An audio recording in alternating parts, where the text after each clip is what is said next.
What seemingly insignificant decision drastically changed the course of your life?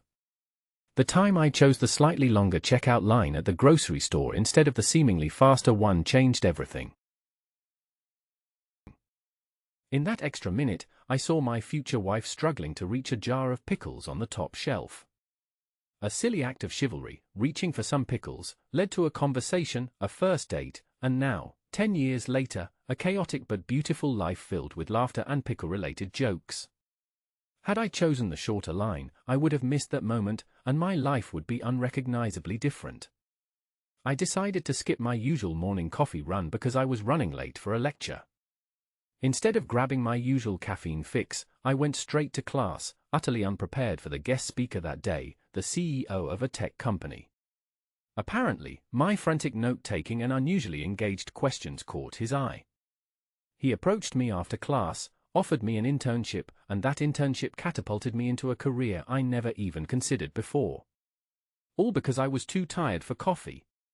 That one time I decided to take a different route home from work, just to see something new, was a pivotal point. I stumbled upon a small, unassuming art gallery showcasing local artists. I never considered myself an art person, but one painting, a vibrant landscape, spoke to me.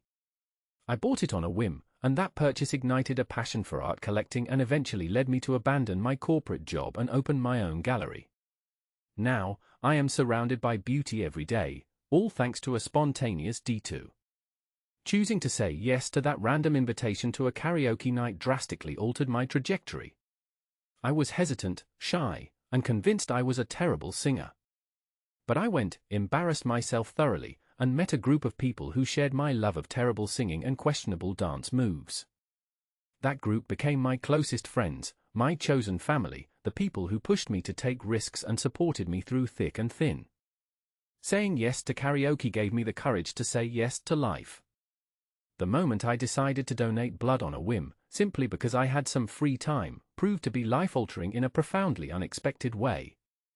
Years later, I received a letter informing me that my blood type was a rare match for a child in desperate need of a bone marrow transplant.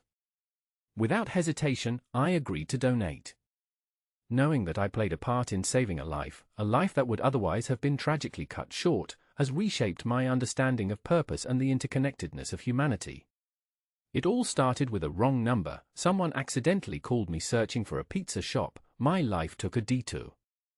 Bored and feeling mischievous, I pretended to be the pizza place, took their order, and then told them they had the wrong number. They called back, laughing, and we ended up chatting for hours. That wrong number led to a friendship, which eventually blossomed into something more. Now, we joke about our unconventional beginning, a reminder that sometimes the greatest connections are forged in the most unexpected ways. That time I decided to learn how to play the ukulele because it looked cute and portable was not merely a hobby. The simple, cheerful melodies I learned to play on that tiny instrument became my lifeline during a particularly dark period in my life.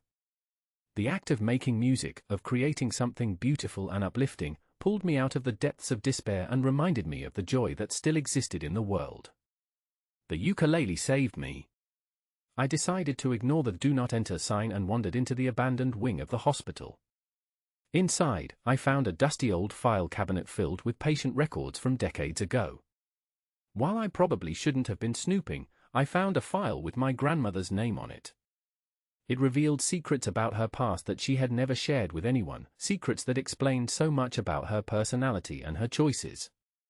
It was a violation of privacy, but it gave me a profound understanding of the woman I thought I knew.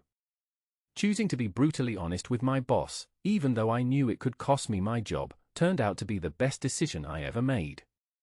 I told him everything I felt was wrong with the company, the toxic work environment, the lack of opportunities, the general disregard for employee well-being. To my surprise, he didn't fire me.